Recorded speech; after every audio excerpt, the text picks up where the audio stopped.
Welcome to Mysteries Niger. I'm your host, Esther. Imagine a school being one of the places your parents believe you're safe. You go there to learn, you sleep there, you sit for exams there. Your parents leave you at the gate believing that, at least for a few hours, if not for all of the hours you're there, the outside world cannot reach you. Then one night, some people break through that assumption. They enter the school, they wake the students, they put guns in your faces, and they drive away with hundreds of children. That's what we're discussing today, the terrorist attack on the Chibok girls. Because the terrorists weren't simply taking people, they were attacking the idea that education could provide an escape from the circumstances that created them. The terrorists understood something very simple. If you want to frighten an entire population, you don't necessarily have to kill everyone. Sometimes you just have to attack the one thing they believe will save their children.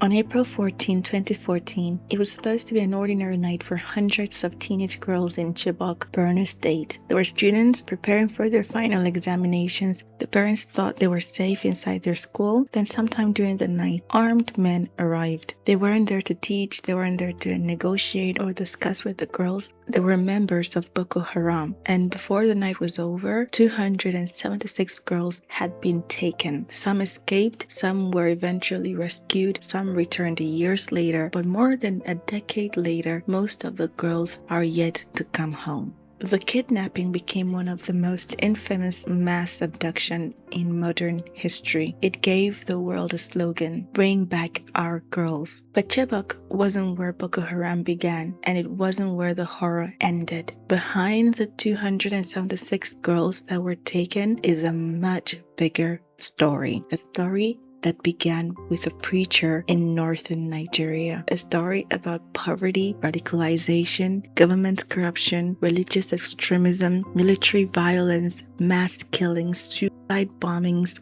kidnapping, forced marriages, and an insurgency that eventually spread across 4 different countries. And even after the man who became the face of Boko Haram died, the organization didn't disappear. It fractured, it evolved, and in 2026, its descendants are still killing people, attacking military bases, and kidnapping civilians. So today, we're starting from the very beginning. Who were Boko Haram? Why did they become so violent? Why did they target schools? And what actually happened to the girls of Chibok? This is the story of Boko Haram and the Chibok girls.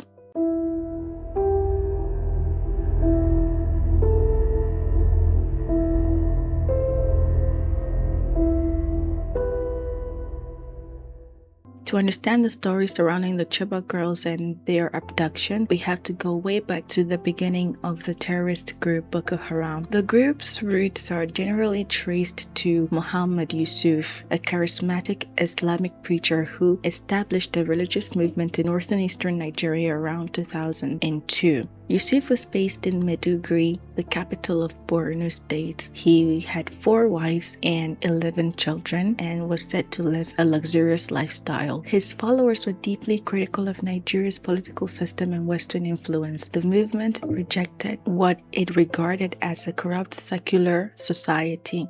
The name Boko Haram is commonly loosely translated to something like Western education is forbidden, although the group's official name was I'm bad with names, so I'm gonna butcher this name. The group's official name was known as Jama'atu Alis Sunnah Lidawati wal Jihad, meaning roughly people committed to the propagation of the Prophet's teaching and jihad. The movement's ideology was not simply, we don't like school. It was more of, we reject democracy. We condemn Western cultural influence. We reject secular government. And it sought a society governed according to its extreme interpretation of Islamic law. At first, Yusuf's movement wasn't the highly militarized organization the world would later know. And it sought a society governed according to its extreme interpretation of Islamic law. Quick disclaimer here. The terrorist group may have been people of a certain religious group, but this is not a complete representation of the entire group itself. This is just a couple of bad seeds who decided to interpret their religious law and their religious book in a certain extreme manner. This is not a representation of the entire group. Just as in every other religion, we have a couple of bad people who do not represent the entire group itself. Please extend the same courtesy to this group as well. When the group was formed, it wasn't a highly militarized organization that the world would later know. It was just a group of religious extremists who thought they could change the government in the country. But in 2009, tensions between Yusuf's followers and Nigerian security forces exploded. The government launched a major crackdown. Hundreds of suspected militants were killed, and Muhammad Yusuf was captured. Their leader was captured, later died in police custody. Human Rights Watch and other observers documented serious allegations surrounding extrajudicial killings during the crackdown. Literally, they would burn down churches, they would attack communities, they would take things, try to recruit members. They were terrorizing the entire northern eastern part of the country. And the rest of the country were just terrified. The entire country was terrified. Even the regions that were not being actively terrorized by them. The news alone was terrifying. It was all over the news. I remember at that time, around 2009 or so, 2008, 2009, I was still very young, hearing about Boko Haram, and my mom was scared, and she would tell me, if you see any shoemaker, run into the house. If you see a shoemaker anywhere around you, run into the house and lock yourself in. I know it's a stereotype. Most of the shoemakers all over the country were people from the north, and most of them were of the same religious group, so they would immigrate to other parts of the country. They would go from house to house, repairing your shoes, shining your shoes, polishing them. If you had any shoe that was bad, you needed to replace the sole or the leather work, they would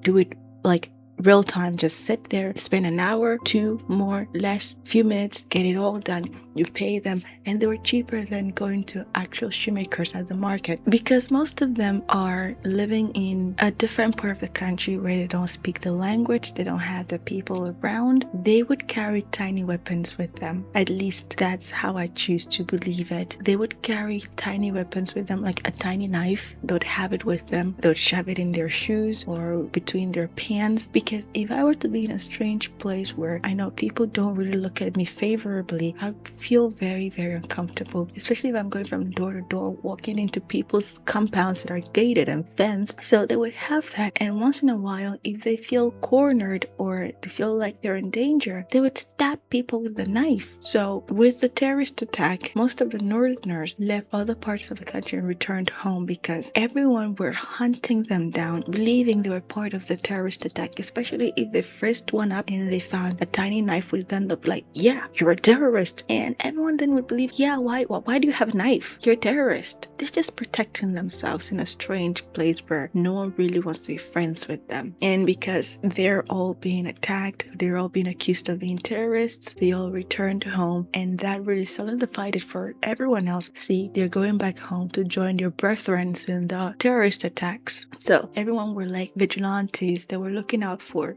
the shoemakers, the iron benders, the trash collectors, the metal scraps collectors. They're all looking for them to carry out jungle justice or to terrify them enough to leave their state and go back home. Everyone were terrified of the Boko Harams, even those that didn't come face to face with the terrorist group itself. And then the Boko Haram leader died.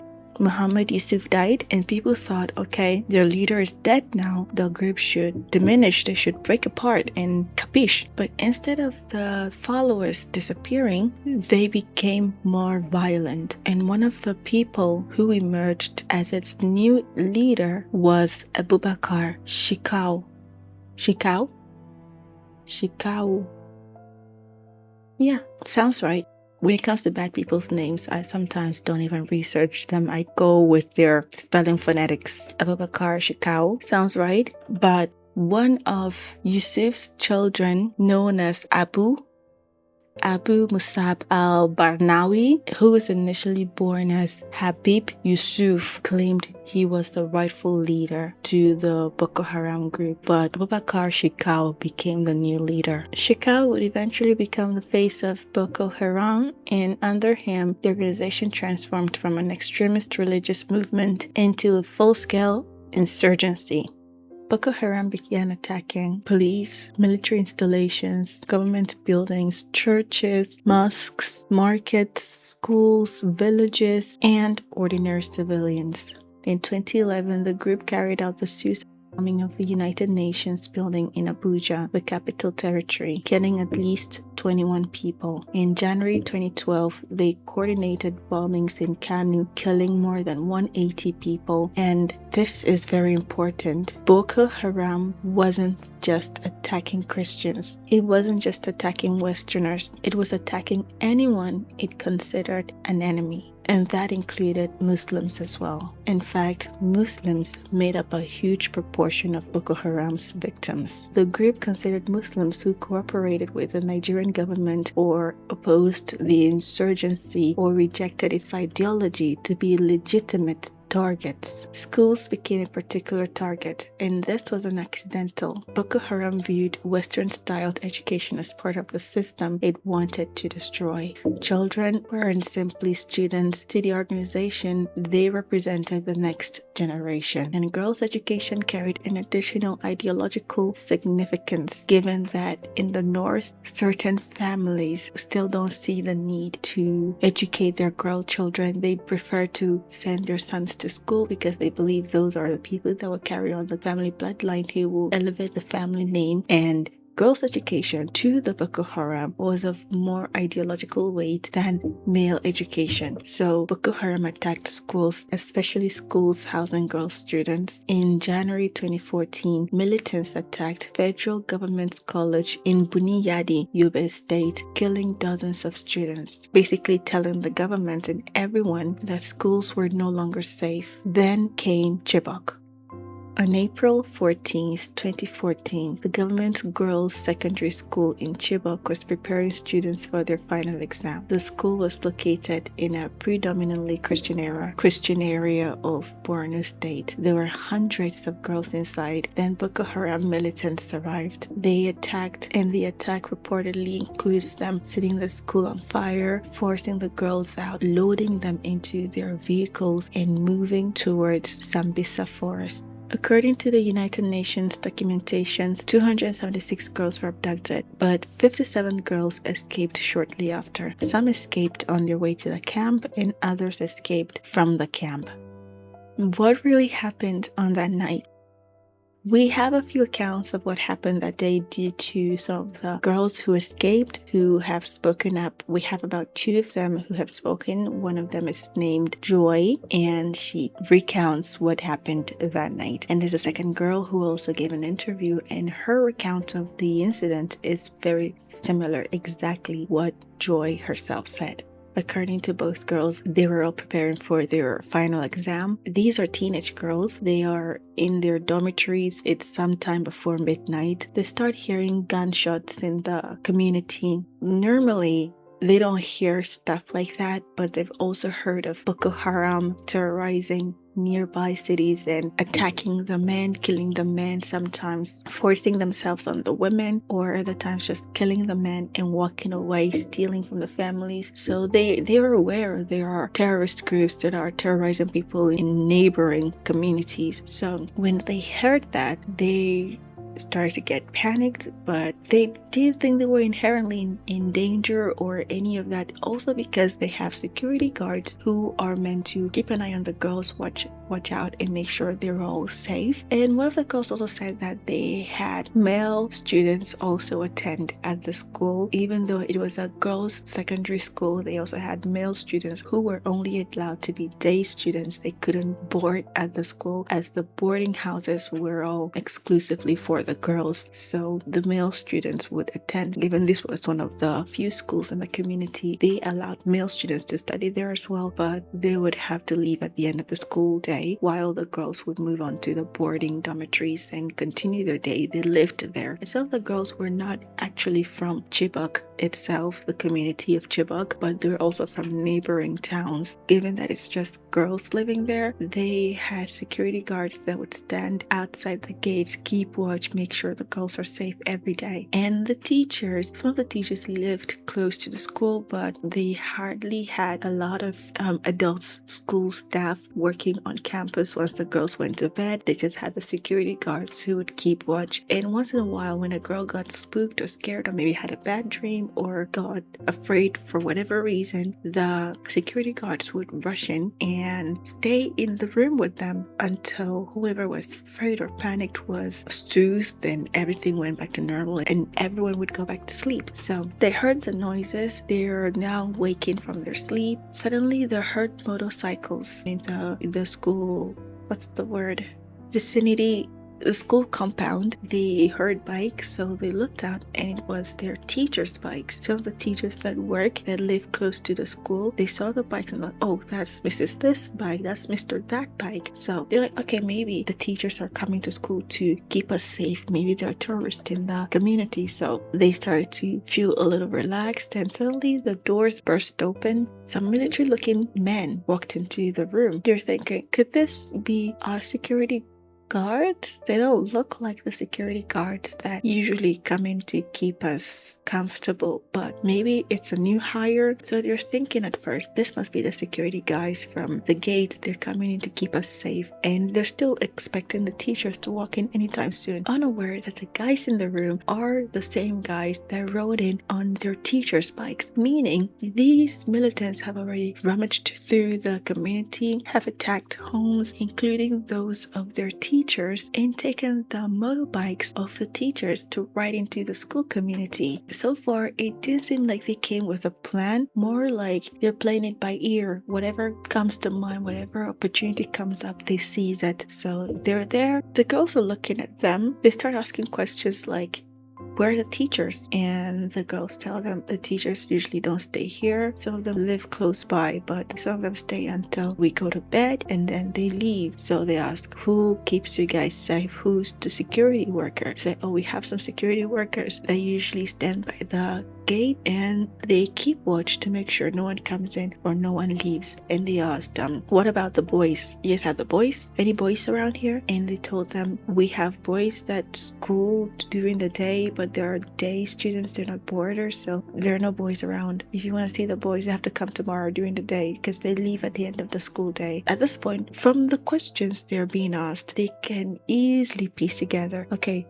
these are not the security guys and these are not people who know us, because if they live in this community or they work here, they should know these questions they're asking us. So they started to panic because then they realized some of the men in the room were not wearing military uniform. Others were, but some weren't. So now they're starting to get panicked, but also trying to keep their cool because so far no one's harassed them, no one's hit them, no one's attacked them. It's just questions. So no one's frantic or panicking yet, but on the inside they're afraid. One of them asks them, where are the concrete printing machines? And they're like, what? No, what's that? So the concrete printing machines. So concrete printing machines are like machineries that help in printing the concrete blocks for construction, because most of the homes in Africa are either made of mud or they're made of concrete. You would hardly see wooden houses unless they're like shanties. So most people make business out of selling concretes, and they have these machines that mass produces them. But what would terrorist militants need that machine for? Are they trying to build housing for themselves?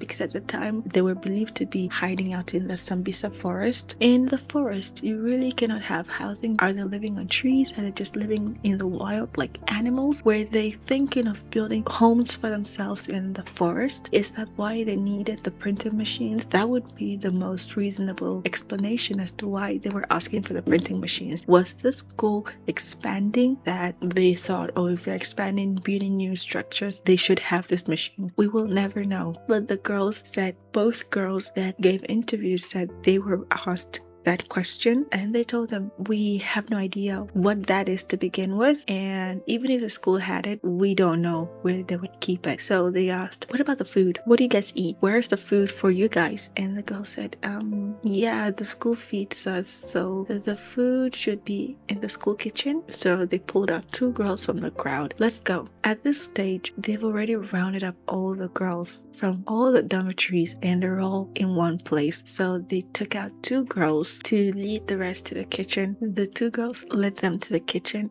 where they took all the food because they're trying to stock up on their inventory, I guess. They took the food and the girls and led the girls out to under one of the big trees in the schoolyard. They set fire to the school buildings. They set fire to everything. Because they rode in on the bikes, they decided to send words for their trucks to be brought in. So some of them brought huge trucks, massive trucks. These girls couldn't get to the back of the truck on their own, so they rode in a smaller car, parked it behind the truck. The girls would be lifted onto the small car so they could climb onto the truck, the back of the truck. While they're setting up this whole system of loading up the girls are sitting under the tree, and they told them, you have to no longer go to school. You shouldn't go to school. You shouldn't go to school. If you do, we will come back and we will kill you. So some of the girls are understanding, oh, they're not going to kill us. They just don't want us to go to school anymore. Hence why they are burning our school and telling us never to go to school anymore. So they just don't want us to school. And they're thinking, okay, nothing's going to happen to us. They'll let us go. Are you guys Christians or Muslims? And those who are Christians would raise their hands. Those who are Muslims would raise their hands. So this is to show that both religious groups were living in harmony. Both were living in harmony in the community. Their children were schooling together. Just a couple of bad seeds from one religious group that were attacking people. And they weren't attacking a specific group. They were attacking anyone they considered enemies.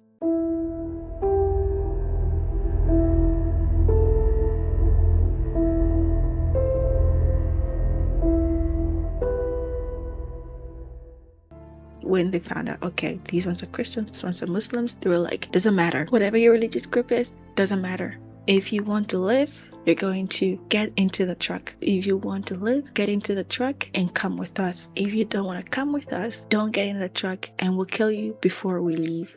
All the girls are looking at each other, they're looking at their friends. We're going to live. We don't want to die, so into the truck we go. So after the smaller car was being positioned under the trucks, they started lifting the girls onto the smaller car, and the girls would climb into the bigger truck, and they loaded up the first truck. It got full. They brought a second truck. One of the girls said they brought about 3 trucks and loaded the girls into 3 trucks. The other girl said when they were loaded into the last vehicle, they had 3 girls left and there was no space for the girls to get in the truck. In the last truck to leave, the girls were jam-packed. Some were sitting on top of each other. There was no space at all for 3 girls. So they asked them, what are your religious groups?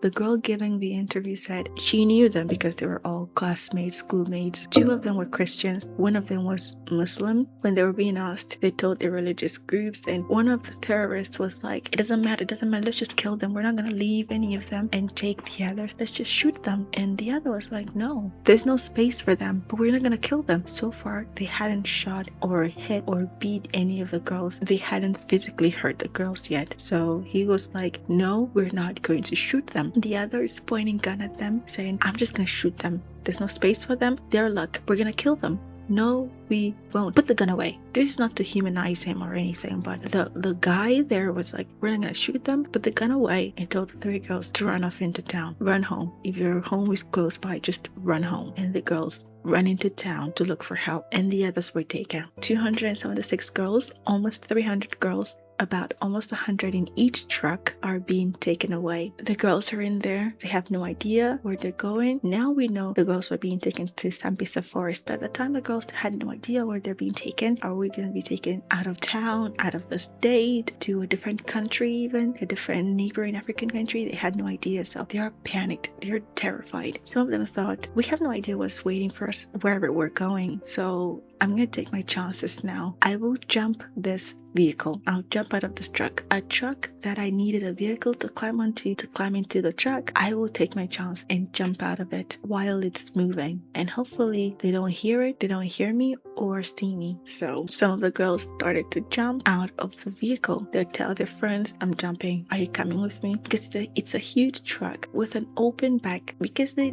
never thought the girls, first of all, they're weak little girls that wouldn't dare to jump. And secondly, the vehicle is tall and it's moving. They could hurt themselves if they jump out. So that should deter them from trying to escape. There are no guys at the back to keep them, to make sure they don't escape, thankfully. So the girls started to jump one after the other, and dozens of them actually escaped the moving vehicle from jumping. They jumped, they're in the bushes, they have no idea how to even get back into town. They all didn't jump at once, they kept jumping one at a time, and possibly the last vehicle at the back would be the one where most people jumped, because the other two vehicles, if you jumped, the vehicle behind you will see that you did. The only vehicle safe enough to jump without being run over or even caught is the last vehicle at the end. So I am guessing that's where most of them jumped out of, and they all didn't jump at once. So this girl would tell her friends, I'm jumping, and they decide, let's do it, they'll jump. The others would see, oh, they made it, they made the jump and they're running off. So they'd also prep themselves, talk themselves into it, and by the time they jump, there's already like hundreds of kilometers between them. So they're all jumping at different spots, looking for ways to get back home, at least into town. Most of them spent the night in the bushes. The next day, they came back out to clear paths to try to retrace their steps back home. And like I said, not all the girls were from Chibok, so you can't even retrace steps in a town you never knew in the first place. So they're just trying their best, and they're not really in the bushes, but not also out in the open paths, because they're afraid, what if the terrorists discovered some of the girls escaped and they come back looking for us? What if we flag down someone for help and they turn out to be terrorists and they just take us back? Some of them were walking for a few days. Some of them sprained their ankles when they jumped out of the vehicle, so they would slow down the rest of the groups, and some of them would find help. Joy said she and her friends eventually saw a man on a motorcycle. They begged him, please take us into town. We will literally sit on top of each other on the back of your bike. Take us into town. And he said, well, I will not take you guys into town unless you tell me your names and where you came from. So they thought, what if he's the Boko Haram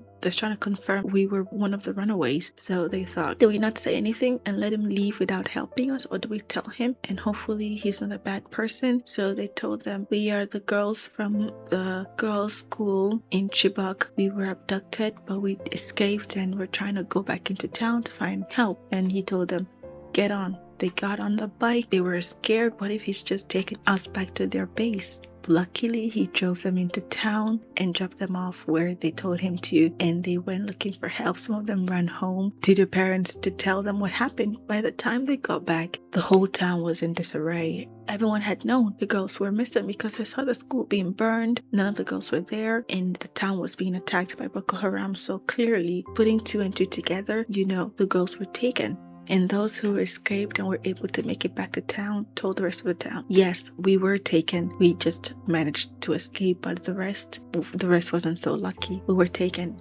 Now, the parents are panicked, because there was still the possibility of, did our girls run away when the fire was set on the building? Did they escape? Are they lost in the bushes around? But now this is confirmation. Our girls were taken by the Boko Haram group. Those who couldn't escape, maybe because they're too afraid or they didn't have the opportunity at all, maybe the first vehicle at the front, the second, there's no way to escape without the rest seeing you. They were taken back to the base in Sambisa Forest. When they got there, they were all lined up. They were as young as 12 and as old as 16 to 18, because they were all in what some would consider middle school and high school, but we call it secondary school in Nigeria, which is from grade 7 to grade 12. And they were all lined up. Told them, if you want to live, all of you will have to be useful to us. If you're not useful to us, what's the point keeping you? We're of this religious group, so if you're not of this religious group, you have to convert. If you don't, then you cannot be of use to us, because the only need we have for you guys right now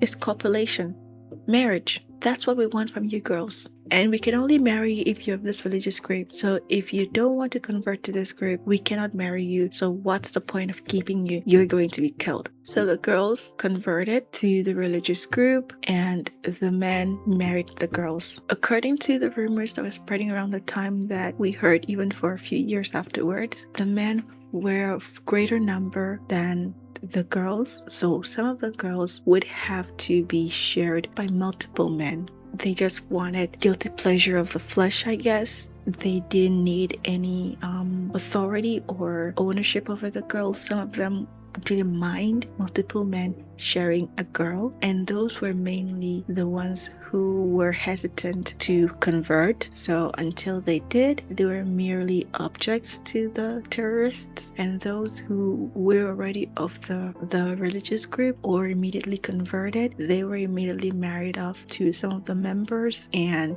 a month or two later, most of the girls were already pregnant, because a month later, one of the girls managed to escape. She escaped, and for 2 months she ran on her own, trying to find her way back to her family, her parents. By the time she got back to her parents, she got home only for them to realize she was already pregnant. She was there for a month. She was already pregnant, and she gave birth to a baby girl. She raised her child, and when the child was very young, like 7 or so, she started getting bullied at school, and they would always call her Boko Haram. They would call the daughter Boko Haram, saying that she was Boko Haram because her mom got pregnant with her at the Boko Haram camp. So your father must have been Boko Haram. And the mother, she did everything to try to take the girl out of town to a different town where people would most likely not know her, so the child could have a different life. And some of the girls also kept escaping. A few weeks after captivity, they'd escape back.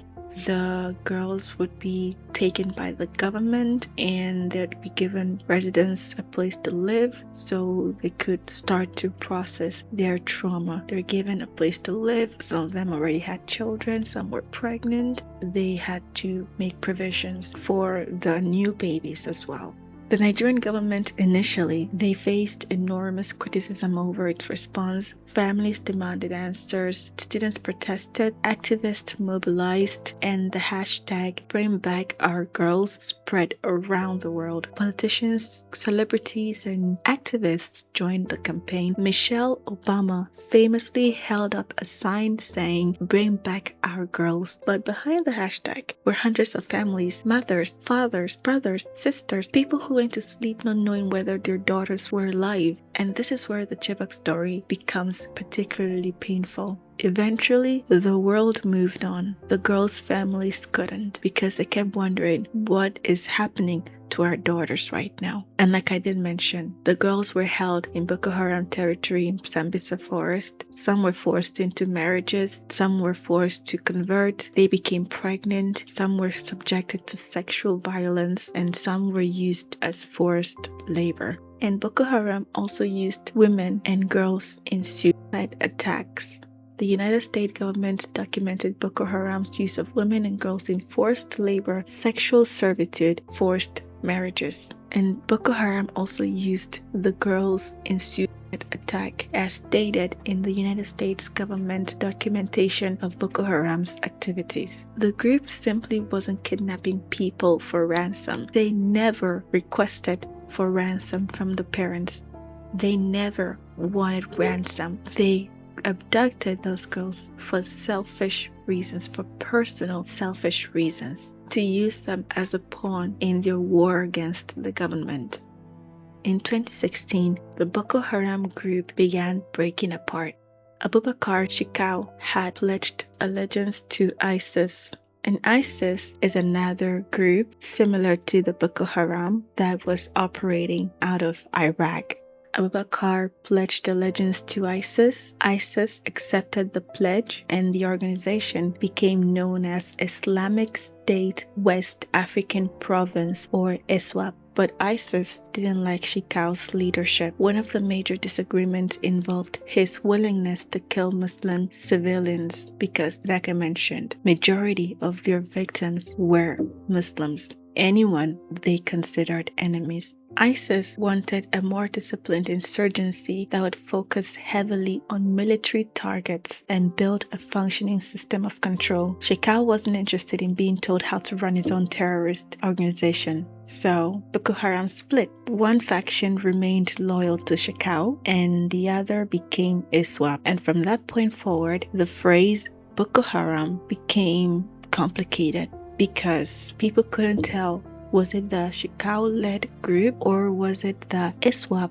Imagine one criminal organization splitting into two rival gangs. They still believe in many of the same things. They still hate Nigerian states. They still want an Islamic state. They still use terrorism, but now they hate each other too. And that's essentially what happened. Shekau's faction, usually called Boko Haram or JAS, J-A-S, became infamous for indiscriminate violence against civilians. ISWAP, meanwhile, developed a more structured insurgency and focused heavily on attacking military targets. Both factions abducted people, both exploited civilians, both killed, but their strategies became completely different. Then, in May 2021, ISWAP attacked Shekau's forces in Sambisa Forest. Like I said, the two divisions hated each other. And now the ISIS-led Boko Haram group attacked Shekau's own led Boko Haram group. Shekau was surrounded. Rather than to surrender, he detonated explosives and ended up dying from the explosives he detonated. His death was confirmed by ISWAP and later by surviving Boko Haram loyalists. And for a moment, it looked like the end of Boko Haram. But it wasn't, because that was just one division of the group. That was just one half of the group. So the loyalists or the members of the Shekau-led group ended up defecting to ISWAP. They joined ISWAP. The group, instead of being two divided group led by two different leaders, they were back to being one big group led by one leader. And all the members were loyal to their motives. And the war continued.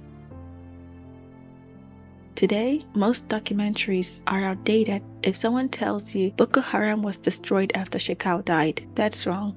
The United Nations continued to list the terrorist group as being active, and their areas of activity extends across parts of Nigeria, Cameroon, Chad, and Niger. And the Lake Chad basin is effectively their battlefield. For the girls, what did the government do to help them? Most of the girls were given homes to stay, like I mentioned. They were given a residence to live, and there was security units being placed at different points of the residence, especially the entrance, so outsiders wouldn't bother them. But the girls inside claimed that it was to keep people away from them, keep people from learning the truth, and that they were being treated very badly by the workers at the residence because they had military people to keep them safe. They had people providing them food and every other form of help that the government was providing to them. So they say they were being treated very poorly. One of the girls was actually reached. She was interviewed. Her face was covered for anonymity, but she said, could be one of the girls, could be not, but she tells us she was one of the people who were being abducted and had escaped and was being held at the residence, and she claimed that the treatment she got at this residence was so bad that she wished she never ran away. And if this is true, it's very heavy. And what the hell? How badly were the girls being treated at the residence then, if it's true that they were being treated poorly, not by the government but the workers at the residence? How badly? What were the hurtful things that were being told that made the girls wish they never ran away? Because the girls said, yes, we're being raped, we were being forced to marry people we never even met before or knew, people that we know were actively killing others, bad people, and we were made to be pregnant and birth their babies. We're forced into labor, according to record. Some of them were even being used in their attacks, but still, the girl said, no matter what she faced there, she was happier in captivity and wishes she never left. She never ran away. But that is unverifiable, at least to me, because Again, her face was masked. Could be anyone covering up their faces to say that for clicks, or could be an actual victim. We'll never know. So I will not say definitively her word is the gospel. It's just something that's out there. Do your own research. Some of the girls were being sent back to school because some of them were about to graduate or in the final stage of finishing high school, and the government sent them to Ivy League colleges in the country, the best Ivy League university in the state. And these are girls that haven't been in school for months, for years even. They've forgotten all their study. Everything's been replaced by trauma, and you're expecting them to just thrive in an Ivy League university where the best of the best minds in the country are schooling, and even students from other parts of the world. This is a school where people with surnames get admitted. This is a school where 1 year tuition fee could change an entire community of people's lives. They sent them there. They all failed the first. They couldn't even thrive for the first year because, first of all, you cannot compare the level of education they were getting in their small community to an Ivy League secondary school, an Ivy League high school. And then you're sending them to Ivy League university. They're not going to thrive. Only 2 out of a large number of them that were sent there, only 2 of them ended up graduating. Just 2. And some of them ended up finding themselves in America, like the 2 people who were being interviewed, where the girls told their stories and they spoke to senators and politicians from the states.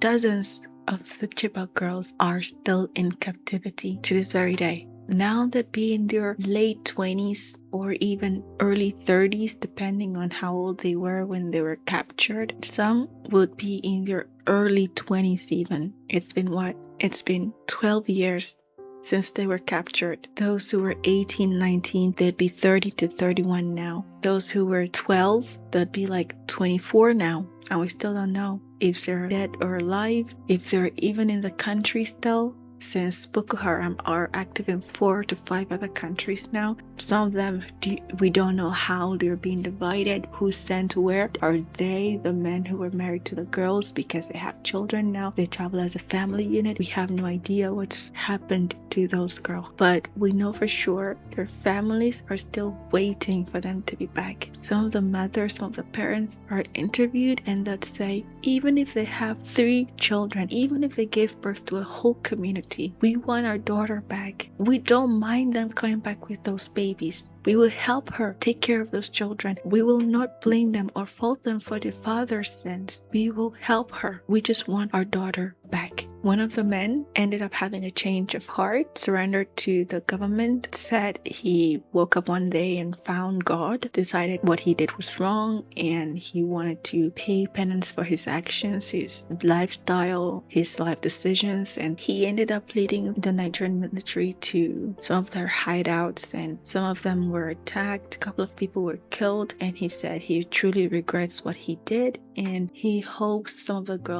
the girls would be rescued, that he really, really regrets being part of the people who abducted them. And majority of people were saying, no, you cannot just come back and lead the military officers to your hideout. Get a couple of them killed just so you could feel better and sleep better at night. Why did you abduct them in the first place? Why couldn't you find God a long time ago? How many people have you killed? A lot of people, and now you found God? Throwing him in jail for the rest of his life. Capital punishment even. But no, he's under close watch, but he's doing everything he believes he can to help rescue the girls and to end the terrorist group. The exact number of girls still missing varies depending on the date, the source, because girls escaped, some were released, some were rescued, and were sometimes located years later. But more than 80 of the original 276 are still reported missing. More than 80. In 2026, 12 years later, we still believe 80 of them are missing, as their families still report them missing. The Chibok girls became famous because of the sheer number, 276 young girls, teenage girls, abducted at once. But Boko Haram abducted thousands of people, women, girls, boys, men, entire families at times. Human Rights Watch estimated that Boko Haram had abducted at least 500 women and girls from more than a dozen communities by 2014, even before the Chibok abduction. And after Chibok, the kidnapping continued. On April 14, 2014, 276 girls disappeared from a school in Chibok. The world saw their faces, we learned some of their names, we held up signs. Not we as me, I was still very young then. But the world held up signs, demanded bring back our girls, and many of them did not come back. Some escaped, some were released, some were rescued. They went home, they rebuilt, some got married, they had children, they went back to school, they tried to live, but more than 80 are still missing. And while the world was waiting for Chibok's story to end, Boko Haram didn't stop. It changed. It split, it lost leaders, it gained new ones, it became ISWAP, it fought itself, it attacked military bases, it kidnapped more women and children, it demanded ransom, it collected taxes. Nigerian soldiers are still fighting it in the same region where this nightmare began. Perhaps the most disturbing story isn't only where are the Chibok girls, but also how many more girls have disappeared while we were still waiting for the first ones to come home. Because on the next episode, we will be discussing the Dabji girls. Yes, more girls who were abducted by the Boko Haram group. Thank you so much for joining me today. Do let me know what you think of this episode. If there was any piece of information that's crucial to the whole episode that I'm not aware of because I just didn't know, please do let me know in the comment below. Do let me know what you think of this episode. Do let me know what episode you'd like me to talk about next. If you have any info concerning the Dabji girls that's coming up soon, do also let me know. And please take care of yourself. If you live in that region, I'd like to know what recent updates are. And please stay safe. Take care of yourself. I don't know what to say. We can only do our best. Stay safe. I'll see you in the next one. Bye.